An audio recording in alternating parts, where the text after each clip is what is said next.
ஒரு மாதிரி கொடுத்துட்டு 11ஆல் வகுபடும் எனில் எக்ஸின் மதிப்பு காண்கிறான். ஸோ எக்ஸுங்கிறது இந்த நடுவில் இருக்குது பாருங்கள், அதான் எக்ஸு. ஃபஸ்ட் அந்த நம்பரை ஃபுல்லாக நான் எழுதிக்கிறேன். இந்த மாதிரி 11ஆல் வகுபடும் அப்படின்னு கொடுத்தாங்கன்னு வச்சுக்கோங்க. ரொம்ப சிம்பிளான ஒரு ஷார்ட்கட் இருக்குது, என்னென்னு சொல்கிறேன். இப்போ ஒவ்வொரு நம்பர் விட்டு ஒவ்வொரு நம்பரை கூட்டுங்க. ஸோ இந்த நம்பர் எல்லாம் நான் கூட்டினா எனக்கு 19ன்னு வரும்.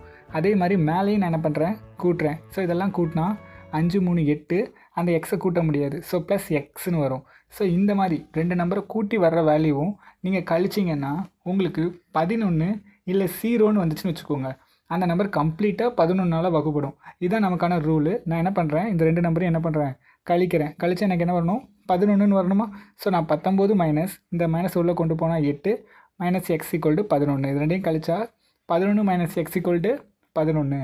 இப்போ எக்ஸுக்கு பதிலாக எந்த டைம் சப்ஸ்டியூட் பண்ணால் 11 வரும், 0 பண்ணால் 11 வரும் இல்லையா. அப்போ எக்ஸ் ஈக்குவல் டு 0. அப்போ ஆன்சர் என்னது, 0 தான் ஆன்சர்.